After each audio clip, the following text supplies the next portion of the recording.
everybody, welcome back to another week of Health Wealth. Barry is back again with me this week. We're both back from being away, so you feeling refreshed, Barry? I am, Ryan. Thanks again for having me. Great to be back and getting back in the swing of it after a few days away.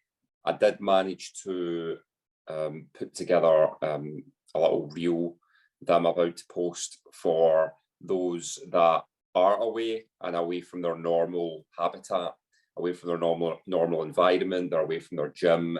They don't have any equipment to work in. That I put together a nice little reel for those who are on holiday, who are maybe away on business and want to keep lean and fit and retain that muscle in a quick 15-minute circuit. 5 or 6 exercises that can actually just be done in the hotel room. It's I will get up there and hopefully it is of value. And in terms of the break itself, it was really good. I just got a bit more. I took my laptop and got a bit of work done, and getting closer to probably on the third draft. The third draft of my first course, and it's getting closer. So all good here, and looking forward to another valuable discussion.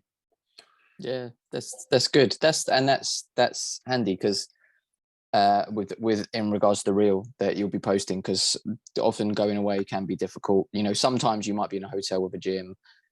Sometimes you can't bother to go down to the gym, but having just something you can easily do in the hotel room is definitely handy. So that definitely be good for people heading towards the summer as well. Everyone getting ready for their summer holidays, so they can stay in shape while they're away. So that will be good.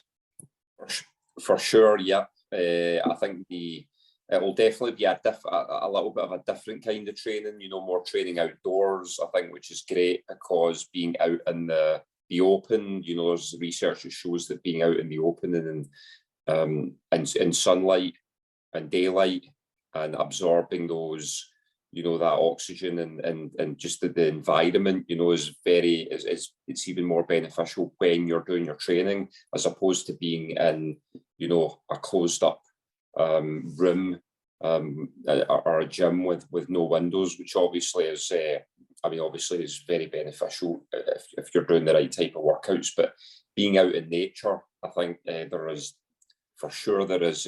research to show that that's beneficial for your health and your well-being, as well as getting the exercise in. And my older brother's got has completed his outdoor gym now for the summer. It's got nice. a frame.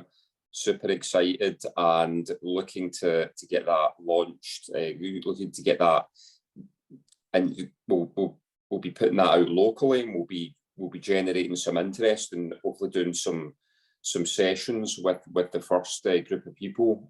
So it's looking great. I'll certainly get some pictures up for the viewers on the Facebook page, and it's going to be. I think it will definitely generate interest, and obviously coincides with the calisthenics bodyweight courses that I'm building anyway. So it's something else to look forward to for summer.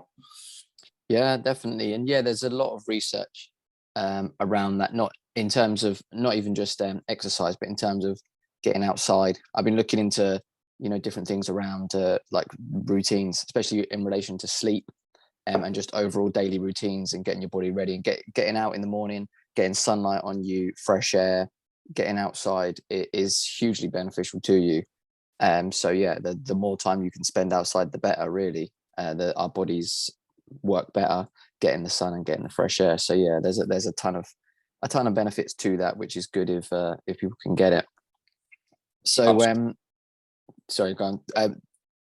Today, this week, I saw something which grabbed my attention, and I thought, let's discuss it on the podcast, because it's something that's just so crazy to me, but to a lot of people, it's completely normal. So obviously diabetes, everyone knows about diabetes. Diabetes is one of probably the biggest conditions in the world, I would imagine. I don't know the exact numbers, but it's just, I just saw someone posting about basically the dietary guidelines from the American Diabetes Association. So, you know, the rule as you would have it on diabetes, and the diet that they advise people with diabetes to go on.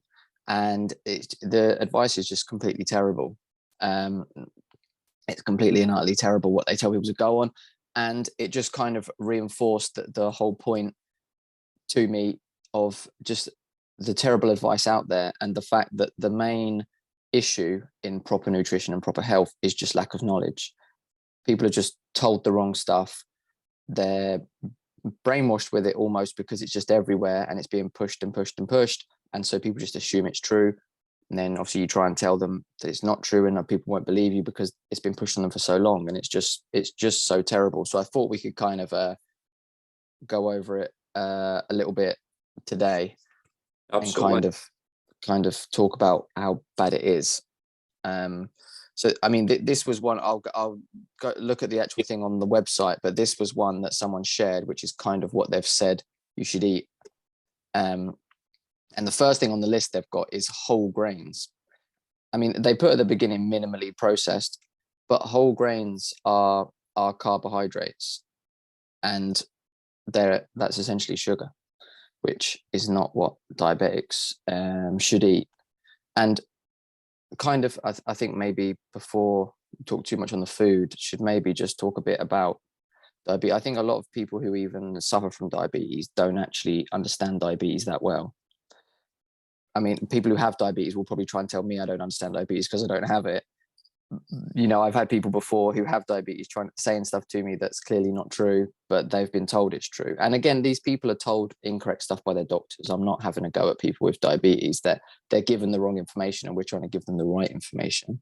But a lot of them believe that they need to eat carbs because they need glucose to balance out the insulin that they're taking and being injected in. But they don't. If you remove the carbs from your diet and you eat a low carb or a zero carb diet, it removes your need for insulin. So you either have lower insulin, your need for medication is lower, or removed altogether.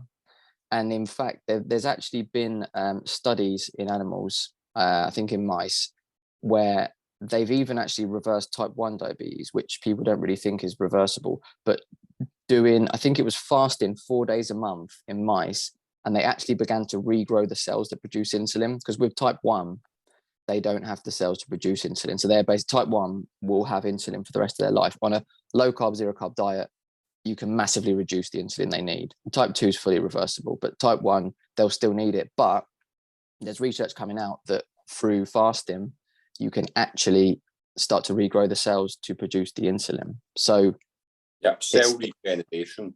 Yeah. So it's actually it's a myth that they need carbs in their diet. You know, carbs are the enemy for them. Carbs are what will kill them. You know, if you have carbs and your glucose spikes, they're constantly eating carbs to balance out the insulin they've injected, and then the insulin, you know, the insulin gets too low and the carbs too high, so they inject some more insulin, and then the carbs down, and then they eat more. Like, if you just take the carbs out and take the insulin out, you're balanced. And it really is that simple. And people don't really understand it, and the advice is terrible. I mean, I don't know if you have any experience of knowing people around you who have diabetes and what kind of they've gone through, or what diet they're on, or anything like that. Not too closely. No, I do have. There is somebody I know who does have a condition with it's the diabetes, that it's actually a condition. It's not a condition in terms of that through lifestyle as such. You know, it was something that was inherited. Yeah, that's type 1. That is, yeah. So with the type 2, so with the thing is, this person, so he's got the type 1, but the lifestyle isn't well, so from what I've seen and what I've heard, isn't conducive to even trying to reverse that. It actually is a lifestyle to actually add. It's a lifestyle that can contribute to type 2 diabetes, a lot of sugar, a lot of sweets, fizzy drinks, not a huge amount of protein, too many carbs, and not enough healthy fats. So from what I know, that's a doubly disastrous, actually, when you think of it. As if you've got that inherited already, that's obviously just bad luck, but you should be doing everything you can to actually reverse that, even if it's inherited or genetic, and not self-inflicted to begin with. But yeah, that lifestyle, that daily diet just perpetuates it, so that is obviously that is a problem. But yeah, as you say, people are not well informed at all, and they think that it's something that can be fixed by increasing the amount of carbs that you have. That it's not all their fault. It's just about getting the right medication as well, and this is just new age nonsense. It can absolutely be controlled. The most effective way through fasting. That is how we evolved to begin with as humans. That's how we hunted when we were hungry, we ate when we were hungry, and everybody we just didn't have these problems back in the day. Everybody was fit, muscular, in good shape, healthy. Of course, they didn't have the medical care that we do now, which is why the life expectancy has obviously increased through time. But the ideas and the principles were correct. Fasting, allow your body to burn off that internal fat, allow it to force itself to find new sources of energy, allow it to conduct cell regeneration, allow it to burn fat and send it to all around the body in an effective way, send it to your brain, improve your metabolism, clear out your gut, improve your mental energy. There's just so many benefits, and in this particular case, helping stave off diabetes. And yes, I mean, a lot of the mainstream information out there is flawed. Yeah, and like you say, the example of the person there, they probably are completely unaware of the knowledge that actually they could completely control and massively improve their condition just through diet, which is just not told to people. I mean, according to medical definitions, diabetes, both type 1 and type 2, will never get better. It will just get worse over time, and you can try and slow down that worsening through medication. And that's what it is. They're not even trying to cure you with medicine. They're just trying to help you survive over time and not get worse. Whereas actually through diet, it's, especially type 2 is pretty easily reversible and completely managed through diet. Type 1 is more difficult because it's, like you say, it's more on the genetic side. It's actually thought of it's an autoimmune condition. Type 1, that's believed to be kind of where it comes from, what it would identify as. But that's obviously a bit more tricky and in depth than type 2. Type 2 is just down to lifestyle and diet. I mean, you gave yourself it through your diet, so you can fix it through your diet. Like it's literally that simple. I went on the American diabetes. One of the one of the most eye-opening things that you saw during your research as well. I'm sure that you're going to come on to that. Yeah, so I went on, from having seen that, I went on and looked, and I found an actual PDF from their website saying about the best foods, the healthiest choices. It's basically non-starchy vegetables, which again, they're still carbohydrates. They won't spike your sugar by as much as other carbs, but they still have sugar in them. Fruit, which is an absolute terrible advice. Fruit is full of sugar, and people try and differentiate that fruit's healthy sugar. Fruit's not healthy sugar.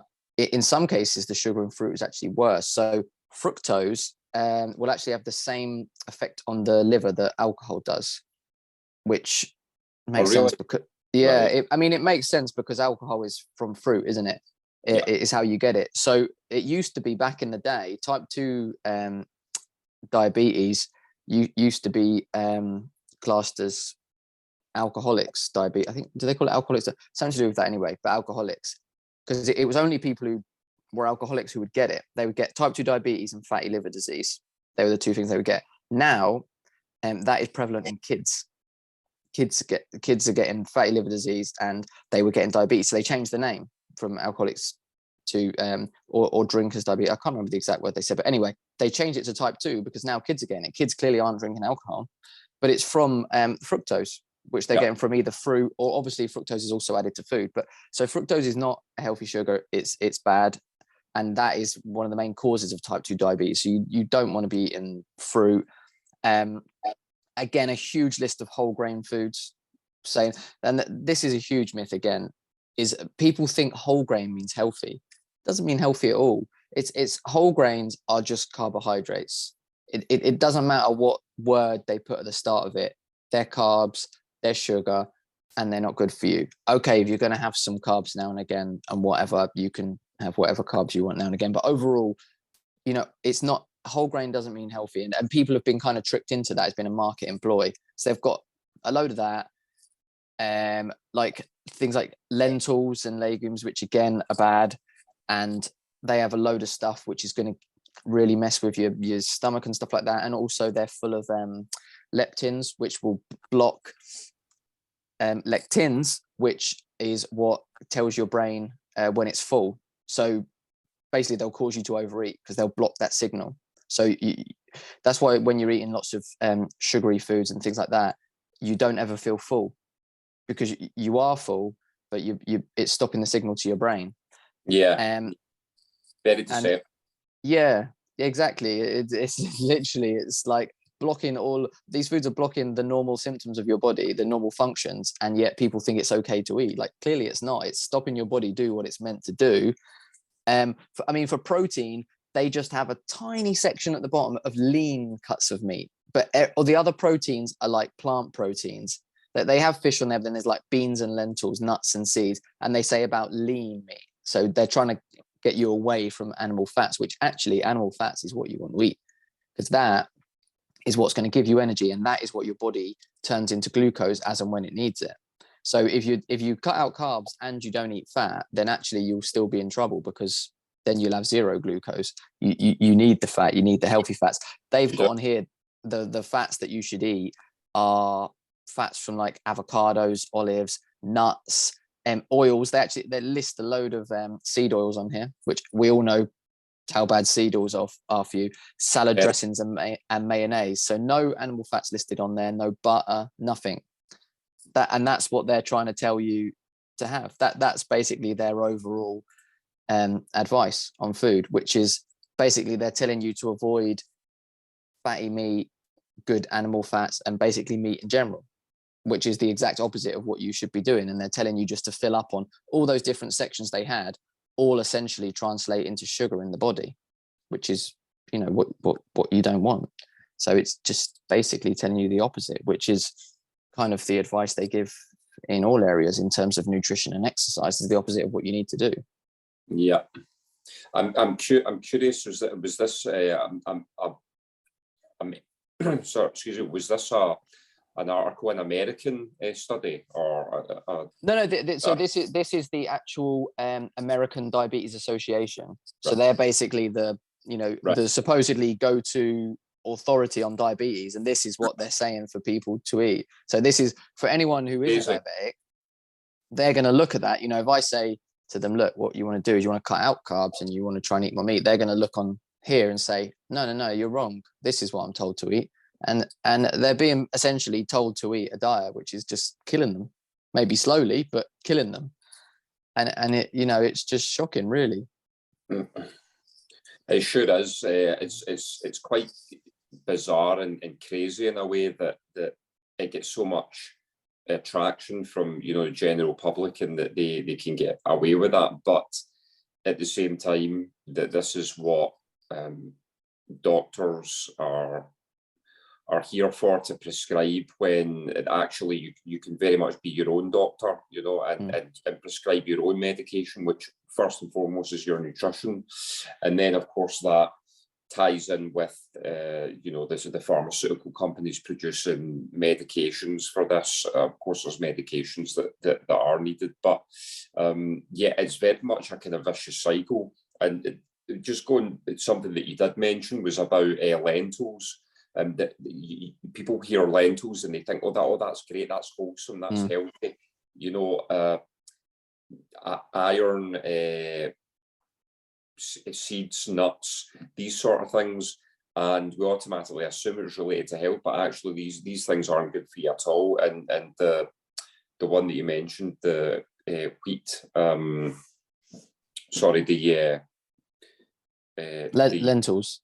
Sorry, the first one that you mentioned about whole grain. Oh, whole grains, yeah. That's another one that you think, whole grain, that's hearty, that's whole, that's healthy, when actually it's not naturally produced, and it's not healthy for you at all. It's carbs, it's going to create sugar and in your body that we don't need, and it's not going to be conducive to a healthy lifestyle. I mean, lentils, I saw something the other day on Good Morning, I think it was Good Morning Britain or Good Morning, a morning show, and they were cooking. There was a panel, and they were cooking in the kitchen. Someone was cooking. It was like bean and lentils, and making them into like burger patties, And then they had another three. They had three guests sitting at the table trying it, and two of the guys actually looked. First of all, they didn't look like they were enjoying it, and one was actually almost like this, and then kind of woke up as the camera was on it and on him, and reluctantly started eating his bean burger, and then the lady next to them said some absolutely terrible diatribe of nonsense about how how it tastes great. Well, it tastes better than meat. We're all trying to reduce our meat consumption anyway, which is a terrible thing. And also, what she was saying is that there's more iron in these bean burgers, bean and lentil burgers, than there are in actual meat. Which is nonsense. I mean, there's zero hem iron in lentils, so that the absorption of non-hem iron in humans is just diabolical, and it doesn't have anywhere near the amount of protein that beef has, for example, or other meats, and this whole culture of getting people to try and reduce their meat consumption, it all ties into the overall what I believe is the overall agenda, to make you weaker, to make you physically weaker, mentally weaker, and then more reliant on the system, less capable of being able to critically think and show things like courage and stoicism and all the things that your discipline, all the things that make a strong body and a strong mind. And I really believe that it all ties in, because people will look at that morning show and see these people on TV and think, well, they really know what they're talking about, So that whole bean burger thing and trying to say that it was a better alternative to meat was just absolute nonsense. It's never going to be that. That's not what the science shows, and that it's another example of bad programming, and people need to be very wary about what it is they're listening to, and doing their own research and actually questioning these things. Yeah, exactly. And you raise a very good point there, which is about the absorption. So people think everything is just so kind of black and white with stuff, like, so broccoli has this much whatever vitamins and nutrients and whatever these plants. But firstly, all of the nutritional content on food, as well as the calories, is all just guesses. Like none of it is going to be dead accurate. No. Calories are supposedly, when they did some research, the actual calorie content of food was out by about 50% on most of them. Even in terms of nutrients, firstly, what they say is in there is not accurate. Secondly, how much does your body actually absorb? and this is very true with plant proteins. So a lot of plant proteins, like especially soy and wheat, they actually have protein inhibitors in them, which will actually prevent your body from absorbing the protein in them. Yep. So, you're thinking, oh, I'm getting 20 grams of plant protein here. Your body's probably not even absorbing 2 grams of it. But the thing that's even worse is they will also inhibit your body getting protein from good sources like meat. So if you eat a piece of chicken on its own that's, say, got 15 grams of protein in, you'll get 15 grams of protein. If you eat that chicken in a sandwich, you will get like not even 50% of that protein absorbed into your body because the wheat is inhibiting it. So there's so much more kind of nuance to it than what people think. People just think, okay, on a package, it says this much carbs, this much protein. Okay, that's what I'm getting. It's not, and a lot of protein shake. Obviously, people who work out and exercise a lot do a lot of protein shakes. Protein shakes that are made from plant protein, your body will not be taking in the amount of protein that you think you're getting from a protein shake. Like protein shakes maybe can be beneficial sometimes where people really need to boost their protein, but they need to be careful what source of protein it is. And also you're much, much better off getting it from a food source than from a protein shake. But people just need to be careful. And with vegetables as well, even the vitamins and nutrients within them, that, vegetables do have vitamins and nutrients in, but again, because of the toxic stuff in them, all of the toxins, which we're trying to avoid anyway, but they don't just, poison your body. They also prevent your body absorbing the good stuff that's actually in there. And so what's the point in even eating it? The good stuff in there, you're hardly getting. You're also absorbing a load of bad stuff from it. So what's the point in even eating it? Just remove it from your diet and eat stuff where, one of the things where people talk about on carnivore diet, say, oh, you can't go toilet on the carnivore diet, which you can, you go toilet fine, but you go a lot less frequently. But the reason behind that is that, you shouldn't be going that regularly anyway. Like people going like a good few times a day, that's too much. Your bowels should be rested. But the other reason is that like 99% of what you're eating is being absorbed by your body. You haven't got much waste. If whenever you eat, you're needing to go to the toilet, you're not absorbing a ton of the stuff from your food. So you're basically, most of it's coming out as waste. So what benefit is your body getting from that food? So you should be going less often, eating properly. Yeah, you raise a lot of good points here, Ryan. In terms of the absorption, I can't say this word right tonight, but yeah, this is why, anyone who says they'll look at it and say, oh, they'll look at vegetables or they'll look at other things and say, oh, it's got an X amount of it's got an X amount of protein in it and I'll be able to absorb all of that. Well, you won't, because it's not in the form that the body's capable of absorbing it the most effectively. The form that the body's capable of absorbing it the most effectively is in meat. That's why we, as you say, if it's got 100 grams of protein in there, we're going to absorb all of that.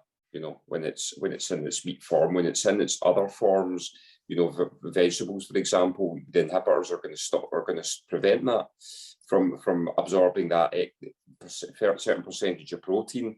And the other thing is the toxicity, the toxins in it, and this comes from the defense mechanisms that are inbuilt within plants. Because as animals, cows, chickens, whatever it is, every animal has a defense mechanism. They are able to varying degrees defend themselves, whereas plants are static, they can't. So this is where the toxins come in as a defense mechanism. That an animal or human will come along and take a bite and go, I'm not quite sure of that. That's how they defend themselves, and this is why when we're eating vegetables, okay, we're getting some of the vitamins and minerals, we're also getting a lot of the toxins as well, and that's just not good for your gut. No.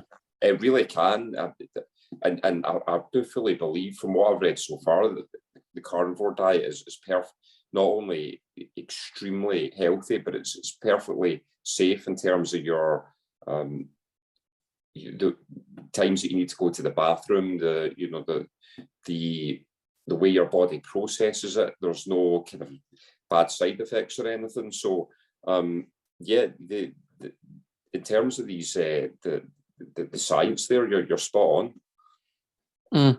And where you talk there about you mentioned about cows and stuff being able to defend themselves, and plants having their toxins, and it kind of brought up another point about the reason that we're clearly not meant to eat plants as our main source of food is that we don't have the capability to break them down properly. Like cows can literally just eat grass, and they can turn it into fat and into muscle, and from just grass, because they have 4 stomachs. It goes through, they regurgitate it, and that they basically break down the fiber that's in plants, and we can't break down fiber. You know, people talk about, oh, you need fiber in your diet, whatever. Fiber is absolutely useless to the human body. We cannot break it down at all. It just goes through our system and will come out the same, and what it does on the way through is does damage. Plant fibers are essentially sawdust. They're jagged. Plant fibers are the same as what would be on a tree. And actually, in some foods, if you see a food that says it's got added fiber, majority of them, they've actually added sawdust to that. Right. That's what they actually do in the food industry. And so obviously sawdust, okay, I mean, in your hands, sawdust might seem kind of soft, but imagine it going through your insides. Like that's where you get leaky gut and stuff. They're going to be, it's jaggedy, it's going to be caught on the intestines going through. Fiber is absolutely useless to us. All it does is damage. But animals that can eat plants, like gorillas, people say about, oh, gorillas eat plants and they're big, but you know, they have different stomachs. They're able to break it down and to get energy from it. Cows are too. Humans can't. We don't have the ability to do that. So clearly we are not meant to eat plants as our main source of food. We can, you know, we can get by eating some plants where we need to, you know, where maybe there was times where you didn't have access to meat or whatever. There's some fruits we can eat.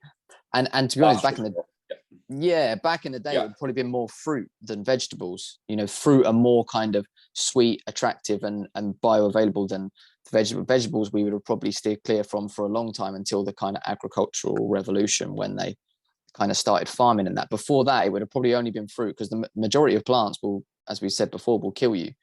You know, if you just go out and wander around in the wild, more often than not, if you take lucky dips, more often than not, they'll be poisonous and kill you. So, you know, all the signs are there. From me, you know, and these animal products, we can use everything in them. They're good for us. Plants, we can't use most of the stuff in them. They're toxic for us, and they're trying to tell us that that's what we should eat and that's right for us. And another really interesting fact I'll just drop in, that I found from researching and stuff, is that, well, actually 2, I'll drop 2.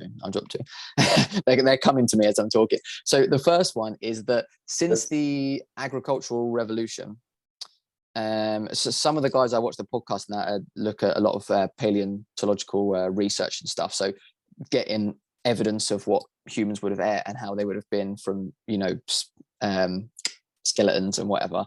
And from the start of the agricultural revolution, which was whatever, thousands of years ago, when we started kind of properly eating plants. Before that, we didn't really. The human brain has shrunk by 11%, which is kind of, that's, to me, says that that's not what we should be eating in the first place. And then the second thing is that obviously people blame everything, all the kind of illnesses we have nowadays, on just processed foods, which processed foods are, you know, partly to blame.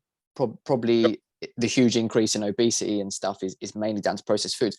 But in Egypt, they were huge on agriculture, but also they used to mummify all their remains, not just the pharaohs and stuff. It was everyone. So apparently there's more mummified remains in Egypt than there are people alive in Egypt, or was it in the world? Something crazy.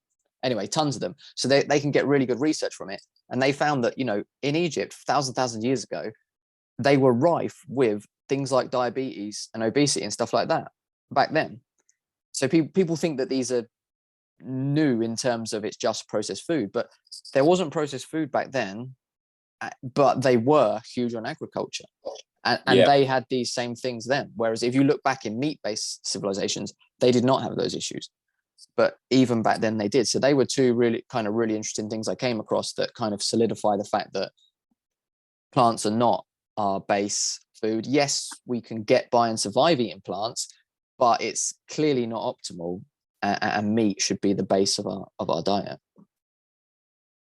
Yeah, that's really interesting about what you're saying about the revolution, hundreds of thousands of years ago, when we didn't actually have these processed foods and fancy packages, and the problems were still apparent there because through agriculture, obviously, the consumption of vegetables, and obviously with all the processed and foods that and convenience foods, if you will, that we have nowadays, it's perpetuated and increased the problem, and quite concerning about about the research that you read up on about the shrinking of the human brain. That 11% is actually a hell of a lot. That's a good amount, isn't it? It's a pretty damning statistic, and that is that is concerning, especially with the next generation, because again, people are really not aware of just how much what you eat affects your brain power. There's research has shown there's clearly a link between the two, and I've certainly found I wasn't actually fasting last week. I was taking it easy and treating myself, if you will, by having a nice couple of breakfasts that tasted really good at the time, but I hit a wall later on, and that was my body telling me, you're not used to this, this is not what you've been putting in place and building up to. You're not allowing that. You're not allowing me to continue the good work that I've been doing by you depriving me of calories for most of the day, and I'm able to do all this stuff. So later on, I just didn't feel good at all. But anyway, that was a few days, and I suppose that was allowed. So I've been back on it today, 7 o'clock, full fast up till 7 p.m. and back feeling great. And from what I think I've mentioned it previous shows, I have felt sharper and I felt more energetic, because my brain is getting that extra energy, it's getting that right amount of energy, and the body is the body's able to do the other things it needs to do without, when I'm not giving it calories to try and process. So, but yeah, in terms of the agricultural revolution, that's pretty interesting, and it shows that the problems were apparent, well before processed foods even came onto the scene.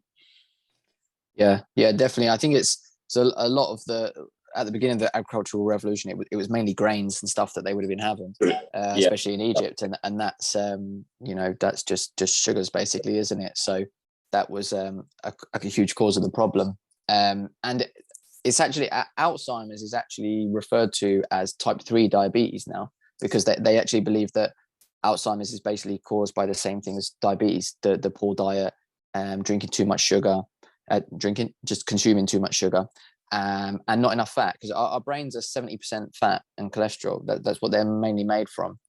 And if you're not getting enough of it, your brain can't kind of regenerate. It can't work properly. And you start to lose brain function. And there's been good research that patients with Alzheimer's and dementia have seen massive improvements put on like a ketogenic diet. So sort of very low carb and with intermittent fasting in it, and they've had really good results on it. Because like you said there as well, it allows your body time to do the processes it needs to. Our body is not made to be constantly processing food. And nowadays, that's what it is, isn't it? Like people, you wake up, you have breakfast, they have a cup of tea and a snack in the morning, and they have lunch and they have another snack, they have dinner or need a snack before bed. Their body, other than a couple hours when they sleep, their body is just constantly processing food. And that is not what our body is made to do. Our body should just, now and again, we'll have a big meal, our body processes that food, and then the rest of the time, our body does the things it needs to, clears itself out, keeps the house. It's like if you had, let's say you've got a house with a family in, and the wife, let's just assume, we don't want to offend any people, let's just assume the wife is a stay-at-home wife and she's she keeps the house clean, but then the husband or the kids or whatever just give her tons and tons of jobs to do, so that she's constantly doing stuff and she can never clean, that house is going to get dirty, isn't it? It's going to become a mess. If no one else tidies except for her and she's busy doing stuff, that house is going to be a mess. And your body's the same. Your body wants to clean itself and wants to look after itself. And you're just constantly going, no, process this, process that. And the stuff coming in is not even good for it. So it's no wonder our body ends up a complete and utter mess. Yeah, it's a great analogy there, Ryan. You know, another one that's kind of similar is, well, one that I've heard of and one that I actually thought of. But, you know, if you've got a fridge and the freezer is absolutely full of food, and you keep buying food, put in the fridge and keep using that, then what happens to the food in the freezer? It never gets used. It's wasteful, unresourceful. It's the same as, you know, you've got you're out in a cottage or a house in the woods, and you know, you get plenty of wood there to make a fire in the fireplace. Plenty of wood. Imagine calling up for more wood, you know, to throw in the fireplace when you've got a shed full of the stuff, you know. It's inefficient. It's just and that inefficiency, as you say, transcends into people's energy levels and their physical makeup, you know. I saw a few people at the weekend there coming back, and they're late 40s, early 50s, still pretty young in life, and just their complexion, their physical makeup, they're carrying too much weight, they're sluggish, they don't have mobility, the way they move, even it affects their hair, their skin, everything, and they actually just think it's normal. Oh, it's just part of getting old. That's just what happens. You know, that's nonsense. You know, when we get older, we can't get away with the same amount of things that we used to. But if you're doing everything to a really high standard, you can age really well, and you can stay fit. You can stay in great shape. You can stay mobile. You can stay mentally active, and it's all related to what it is that you're eating and when you're eating it. So, it's something that, you know, I'm really conscious of it now. But a lot of other people just think that, oh, well, this is just part of the process. You know, it's that whole, well, you know, it's not part of the process. It's part of your process. It's up to you to change your process. You know. Absolutely. Yeah, you're absolutely right. People just they accept it. It's like, well, that's what you're accepting. I'm not going to accept that, and you don't have to. Like, I find the same. Like, when I go to, I got a big family. When I go to family events, you know, the most of the guys, like my brothers-in-law, or my brother, like, will go to a family thing in the day. People might eat, and by the afternoon, the majority of them are sleeping, having a nap, and I'm like, Are you guys okay? Like, they're around my age. I'm like, why are you needing to fall asleep in the day? Like, that's not normal. Like, a baby naps in the day. You don't need to nap during the day. I'm like, they're like, oh yeah, you know, it gets to this time, you know, at the weekend I've eaten, I can't stay awake. I'm like, that's telling you something's up. You shouldn't be falling asleep. I couldn't, I'd have to, you know, if I've had like a few nights of really bad sleep, potentially I could maybe fall asleep in the day, but, you know, unlikely. And I'm just like, it's crazy. People got to look after themselves. Yeah, and as you say, that they are conditioned to think that's just a normal thing that happens. You know, that's just the way it is. When actually it's their bodies, a really big sign their bodies telling them you need to change things up. You know, you need to give me a break and let me fix things. Stop giving me food to process. And yeah, like the one that came to mind earlier, which was, I mean, it's a phenomenal marketing ploy, and it's a great. They really hit the nail on the head when they coined the term and the brand fruit and fiber. You know, and you know, and it's with all the packaging and everything, you know, and people were just suckered into thinking this is just going to make me feel so energized right at the beginning of the day, you know. And how wrong is that? It's just it's so far away from the truth. It's unbelievable, you know, because both are not good for you at all. And you know, porridge is is another one, because that's got, a percentage of grains in it as well, quite a large amount. And, that's just, that's a big helping of sugar in the morning. So, yeah. You see all the health influencers with their porridge recipes and all this other like good porridge in the morning to give you energy for the day. Like, no, it doesn't give you energy for the day. No. There's actually sugar. Actually, there's interesting research that sugar actually it damages the mitochondria in your cell, which is what create the energy, and it prevents them from actually producing ATP, which is basically what your cells use for energy. So although you get a little burst maybe of the blood glucose, it actually reduces your body's ability to produce energy. So that's why you get a spike and then you feel afterwards. So sugar's actually reducing your body's energy, not even improving it. So it's for people thinking I'll give myself an energy boost, like you won't. Last about 30 seconds and that's about it, and it's gone. And then longer term you've negatively affected it and your body's ability to produce energy. Yeah, 100%. And this is why I'm really big on being active as early as you can in the day, and getting if you can get not a cold shower, but get a colder shower than normal, and it just gets the blood moving. Because when you're working out in the morning, not only does it wake you up, it actually increases that metabolism as well, and it will accelerate the fasting process. So if you remain fasted after your morning workout, that's going to just increase the effectiveness of it as well. It's going to accelerate that. So that is the healthiest breakfast that you can have. I really believe that. A workout or a walk outside, as you say, get yourself exposed to the elements, get yourself exposed to sunlight, and keep the distractions away and the calories out, and let your body give it what it needs. Get that exercise, get that activity in, and then just let it do its magic. And for me, there's literally no other way now. It's absolutely baked in, and it's really just, again, making people aware that it's almost like a fear thing. They think if they don't have that breakfast that they're going to succumb by lunchtime, and it's so far away from the truth.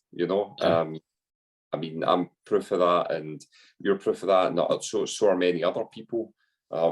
It takes a bit of time and a bit of discipline, but once you get over that hurdle, it really is so easy. So I think definitely getting the activity in early is really beneficial. Yeah, definitely. Yeah. I always try to on days where I work out, I'll try and do it first thing in the morning. And like you say, I'm living proof. I was literally that guy. I could not leave the house in the morning without breakfast, without eating something, and I'd be snacking throughout the day. Like, if I've gone an hour or two without food, I'm like, man, I'm hungry, I'm starving, I've got to eat. That was me. And then literally went to stopping breakfast. It was like, that was easy. And then as I learned more and stuff, then I'm like, just as I say, during the week I won't really eat lunch because it benefits me at work as well. I can just go straight through. It's easy. Yeah. At the weekend I might eat lunch, but on the days that I don't eat lunch, it's easy for me to go through because I'm eating properly. And it's just, a lot of it is just one side, it's a mental thing. People don't think it's possible. They think they need to eat when actually they don't. And the other part is obviously the incorrect diet they're eating, where your body's not getting the nutrition it needs. And so that's why it's also, your body's going to be sending the signal that it's saying it needs more nutrition because you've not given it the proper nutrition. But a lot of it is just a mental thing. Because to be honest, I dropped breakfast when I was eating what I thought was healthy, but actually from what I know now, it was okay, but it wasn't, as healthy as I am now. I still had probably quite a lot of sugar in my diet. So I used to eat a lot of fruit. I loved fruit. I still love fruit, but I don't eat it now. Now and again, I might, like I say, for this whole month, I've not eaten any fruit. I'm going complete zero carb for this month, but I used to eat a ton of fruit, and I thought that was really healthy. But I mean, obviously it wasn't, which I've learned now. So yeah, even without eating the fully optimal diet, I was able to still easily drop breakfast, and it's more just a mental thing. And we've even found that with our kids recently, actually. So I'm really trying to improve their nutrition and diet as well, which we've spoke about quite a bit. Yeah. And we've kind of said to them about, they don't snack. They used to snack a lot. I mean, and again, used to be with what we thought were healthy snacks. You know, they ate a lot of fruit, you know, a yogurt and stuff. But now, and they would always be asking for snacks. And then they would come to dinner time and they would eat a bit of their dinner and, you know, a little bit and whatever. And then now, so they don't really snack now. And they, you know, and they'll eat their whole dinner now. Whereas before, they wouldn't. And also in between meals, they're fine. The other day, actually, when we were away, they didn't even eat lunch and they were absolutely fine. We went out they had breakfast there. We went and got them a little treat for a breakfast, and then we went out to the beach, and then we went for dinner at like 4. So they didn't eat between that. From breakfast to them, they didn't eat and they were fine. They didn't even ask for a snack or anything. So it's like, it's mainly mental. The main time that they ask for snacks is when they're bored, which we kind of discovered as well. So a lot of the times you think you're hungry, and I find that, I don't know if you find the same, but if I'm really busy at work all day, not eating is no problem. One of the reasons I eat at the weekend is because it's easy for me to get a bit more in because I've got the time. The other one is because at the weekend I'm doing less, I feel the hunger more. I don't know if you're the same, but a lot of it is just boredom. Yeah, boredom, and you know, you just having something for the sake of, you know, filling in the time. Yeah. The boredom thing, it was difficult. That was a factor at the beginning, but now it's very much that I'm obviously very, very busy and day to day, a lot of tasks to do. Try to keep that mental discipline, that schedule, so that if there is a few moments of or a few minutes of boredom, I would probably go on and watch something. I would probably watch a video or something like quickly online or something, but I don't really have the inkling to reach for a snack, which is obviously great. I mean, getting distracted and, you know, watching a few things that maybe you don't need to do on YouTube or whatever.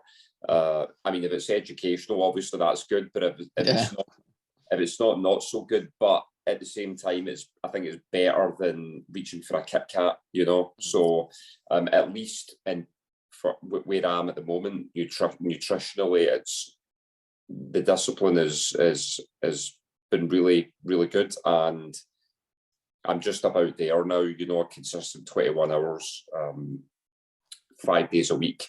And yeah, on a Sunday, you know, I'll enjoy having some lunch rolls, you know, like the next person, you know, but it's earned. That's the difference. Do you what is your sort of next aim in terms of your training and your fitness wise, or do you want to put on a little bit more, or are you quite happy with how with where you are just now? Is there anything specific that you're aiming for? Obviously, you mentioned that you're going, you know, full carnivore as well and eliminating carbs completely. Yeah, so I've, since I started it, like I say, I kind of gradually went into it, and as I went more and more, and for a while I've been pretty much full carnivore.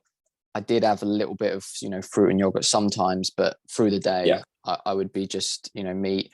And yeah, I saw great results, like lost loads of weight, and just fat. So I did, again, I didn't have like target weights, but I took my weight to track, and I also took all my measurements, so arms, chest, stomach, everything, as well as photos. So I could see that the weight I lost was fat. You know, like areas of muscle were either staying the same or growing, and the areas of fat were, you know, visibly disappearing in the photos and also disappearing on the measurements. So that was awesome. But yeah, right now I'm actually looking to put a little bit of more muscle on, to kind of, so looking to get my weight up a bit, but just with muscle. So obviously eating the same way we do, I just need to slightly up the amount I'm eating, and obviously I'm not going to put fat on with that. It's just going to be muscle. So I'm doing that, and just, I mean, I don't do crazy amounts of working out. I haven't throughout this whole thing. When I lost all that weight, I wasn't doing any kind of crazy cardio. I was maybe doing about 20 minutes 2 or 3 times a week of just kind of full body weight exercises. And similar to that at the moment, I mean, to be honest, right now, kind of press ups, sit ups and squats is the main thing that I do. Yeah. a few times a week, nothing crazy, and it's mainly down to the diet. So that's kind of where I'm at right now. I think, you know, it's good to always have goals to continue to improve yourself, so you don't kind of stagnate. So yeah, that's where I'm at now. What about yourself? Are you still aiming for Well, anything?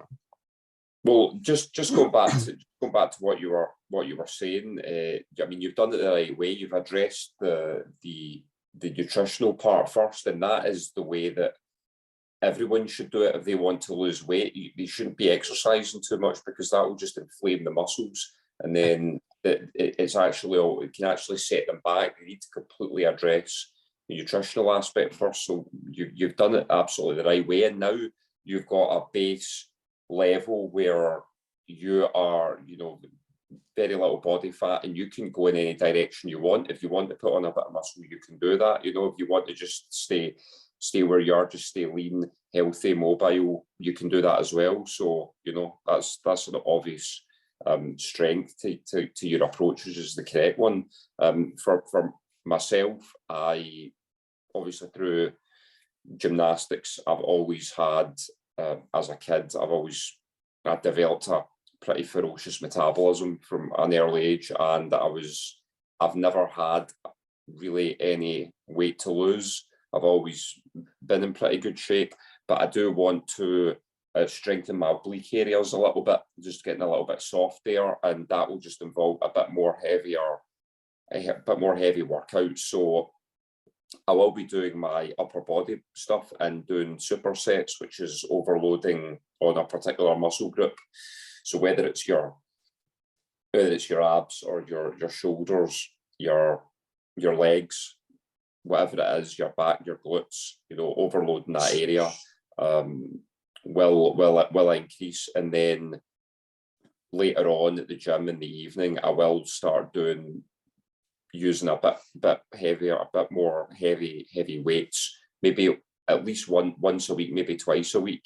But the thing that I've improved on recently is my chin-ups, which is base level gymnastic conditioning, you know. I remember when I was 11, 12 years old, I was whacking out 25, you know, like no problem, boom, boom, boom, boom, you know. So, and now I've got a little kind of challenge. So I'll do 4 sets.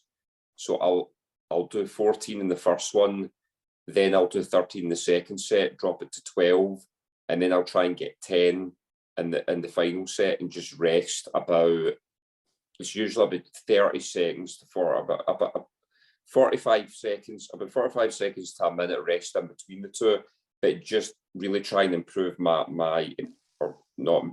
obviously my technique's not perfect, it's pretty good, but it can be improved more. Just make sure that I'm really still and static as I'm lifting, and just so the correct muscles are activated. So chin-ups is something that I'm focusing specifically just now, and that will help. That will help increase my muscle mass slightly as well, which is, you know, my main goal for going into the summer. But yeah, there's so many routes that you can go down, and as long as you've got the diet absolutely on point, then you can adapt, and you can go in various different directions in terms of your fitness. It's having that base level first, and starts. Yeah, definitely. And obviously eating a meat-based diet is very helpful for building muscle for obviously tons of reasons, but also one of the few supplements, I'm not a huge fan of supplements overall, but one of the few supplements that has been shown to actually work and give you benefits, creatine, in terms of growing muscle. And there's tons of creatine in beef. That's one of the few places you'll get it naturally. So in terms of muscle growth, it's great. And the overall diet, really, it basically strips the fat off your body you don't need and gives you the protein, creatine, all of that to grow your muscles. So it's basically, you know, I don't think you can really improve on the nutritional side of it. And I was just before we get to the end and finish up, I was just gonna kind of circle back to, obviously we spoke about the diabetes and about how you can change it with a diet, but there has been some kind of research and trials done around that using carnivore and keto. So I was just gonna bring that up because obviously people might just look at us and say, well, that's just two crazy guys on the internet talking, but they don't know what they're talking about. But there's been actual research on it. So there was one published in the BMJ, which is a well-known scientific journal. They did a meta-analysis of 23 trials and found that low-carb diets had a much higher rate of putting diabetes into remission. And they've done a study of 262 type 2 diabetes patients using a low-carb diet. After 1 year, all of them had lost weight, improved their blood, reduced medication, and insulin therapy was reduced massively or completely eliminated in 94% of users, and all other medications were removed. And where was it? There was another one as well. Let me just find it. Very favourable statistics so far. Exactly, yeah. Yeah. So there we are, Harvard. So there was a diet survey done by Harvard Medical School. Now, obviously, I have to be fair that I don't like epidemiological research, which is what most health research is, where they just ask them one or two questions and then they don't take into account everything else in their life. So obviously I have to take that into account with this, but this is quite specific. But still, people could argue that, oh, that's epidemiological as well. But they did a survey of 2,029 people who had been on the carnivore diet for at least 6 months. And for the ones on diabetes, 90% discontinued or decreased insulin, 92% discontinued it altogether for type 2, 100% of them discontinued other diabetes injectables, 84% discontinuing oral diabetes. So that's, again, very high numbers of people getting huge results. And there's also ICMNI, which is the International Center for Medical Nutritional Intervention. They're based in Hungary. They're the center, and they've been using an animal-based diet. They call it Paleolithic ketogenic diet. So, I mean, it's basically, I don't think it's quite full carnivore, but very close to it, and keto. And they've been using that to treat type 1 diabetes, type 2 diabetes, brain cancer, rectal cancer, lung cancer, epilepsy, Crohn's disease. And they've seen people completely and utterly cured by that. And then there's my favorite type of evidence, which is anecdotal. There's tons of people out there telling their story of how through keto and carnivore they've reversed their diabetes and many other conditions too, but obviously we're talking about diabetes. And like I say, even with type 1 there's been great results. Some people kind of speak, one of the guys I spoke to before was type 1, and he was trying to tell me that if he didn't eat carbs he would die because he needed the glucose because he had to inject the insulin. He didn't really understand that if he didn't eat the carbs he wouldn't need the insulin, and he could just lower his insulin, it'd be fine. But people think type 1 can't be helped, but it massively can be helped. Yes, on type 1, as far as we know so far, you will still have to inject some insulin for the rest of your life, but it can be massively lower. Plus most type 1s are on a ton of other medication. And that can all be removed, and you probably just need to keep up just your basic insulin injections, which is a massive improvement in your quality of life. Oh, most definitely. I think the person I was speaking about earlier has these insulin injections, but also that by getting everything else right and reversing all that, that's maybe the only thing that they would need to do and improve their physique and their quality of the health of their skin, their hair, their energy, their physique, just everything, everything internally as well. Their gut, clear their gut out, just by nailing the nutrition side and cutting out the sugar, So, but yeah, all the things that you quoted there during the research, I mean, that's all spot on, and I know for sure someone who has got rid of their Crohn's disease by making adjustments to their diet, and that was, I think it was eliminating either vegetables or a type of vegetable, but once they did that, the Crohn's disease went away, and feeling much better, Definitely with Crohn's, again, there's a few doctors I follow quite a bit. I think Dr. Anthony Shafee, Dr. Ken Berry, a couple others. So they're practicing Yep. doctors, and they use ketogenic diet and carnivore diet for their patients. And I think they say that basically, so far, every patient who has Crohn's and things like that, they'll have it fully in remission within like 3 months of starting, basically Really? without fail. Yeah. Yeah, Which is crazy, isn't it? And it's like, just sometimes, people with conditions, they kind of, because they've been told by doctors and medical authorities that there's no cure for it, like this is just you for the rest of your life, and because they're told that repeatedly, it kind of gets in their head that nothing can be done about it. So then when you tell them something can be done, sometimes they're kind of, they don't really believe you, because obviously they've been told that nothing can be done by people who supposedly know what they're talking about. But if they will try it, it really can be changed quite rapidly. And you've got to try and get them to think about how good your quality of life would be if you could remove it. Like, what's the harm in trying? Just give it a go for whatever you've got: diabetes, Crohn's, any kind of disease or condition. Give changing your diet and your lifestyle a try, because what's the worst that could happen? You're already on all this medication and feeling rubbish all the time and being affected, your quality of life, you can't do certain things, and just give it a try, because you probably can't even imagine what your life would be like without that condition, but you could actually reach that point. So I would encourage anyone in that situation to at least give it a try.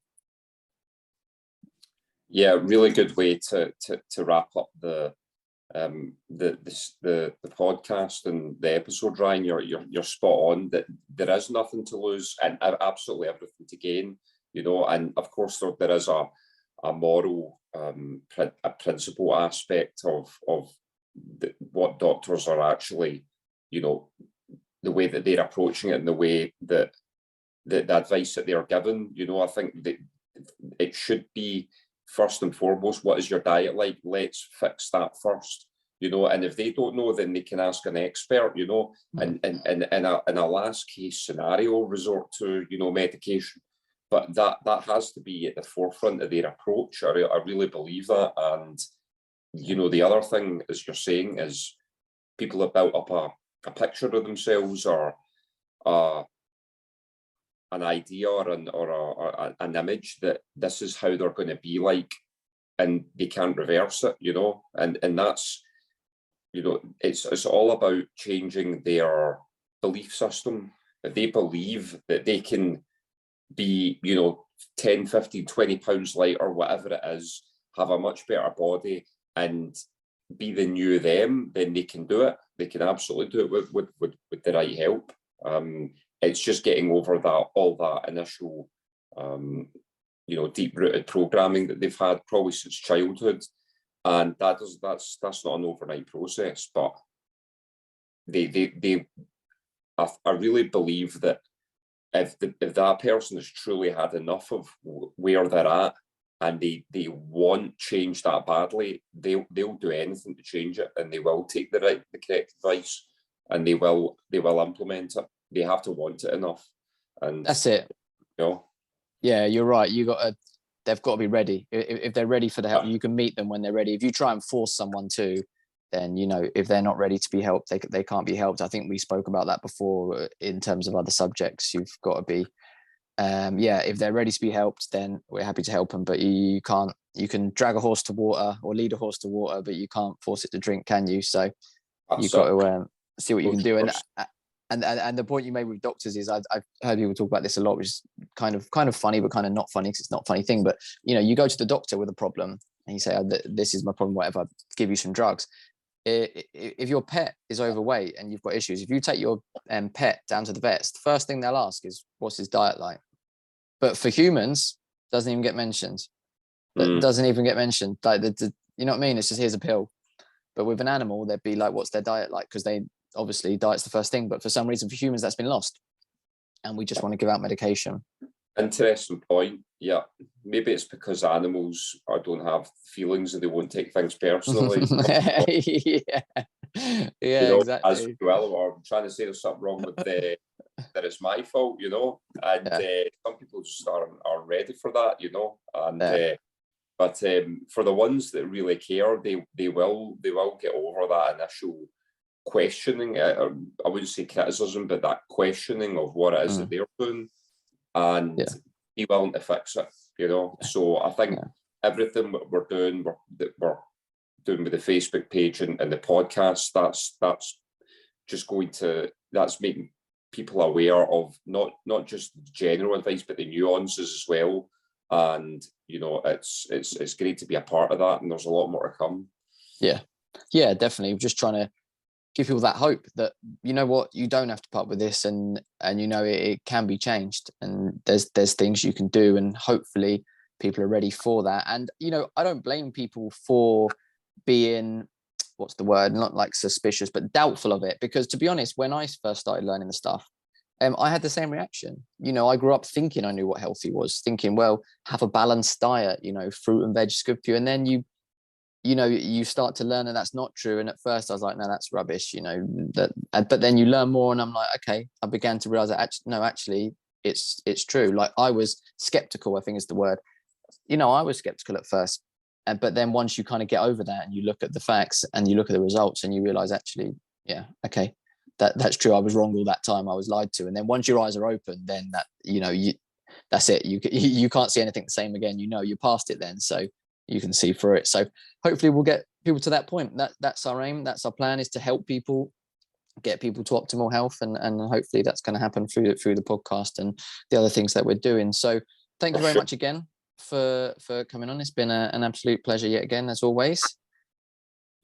Thanks a lot, Ryan. It's been a pleasure coming on. Thanks for having me, and looking forward to, you know, continued discussions on this, and also the all the benefits that can come from, you know, optimal health, you know, mental well-being, confidence, increased energy, and then that will just have, you know, a totally that will revolutionise, you know, their lifestyle and the lifestyle of people. That it will benefit everybody around them. It's a domino effect, so that's why this is so powerful. So yeah, thanks again, and looking forward to the next one.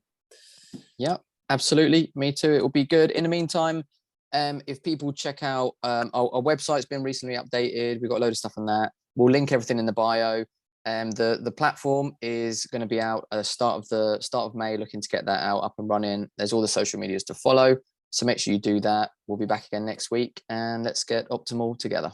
Hey guys, thank you so much for tuning into the show. I really hope that you enjoyed it. If you have any questions or topics you'd like us to cover on the podcast, or you'd like to appear on it, then please contact us at hwpoduk@gmail.com, on our website, which is healthwealthuk.com, or on any of our social medias, which are at hwpoduk. Please make sure you like, subscribe, share it with all your friends and family, and we will see you next week.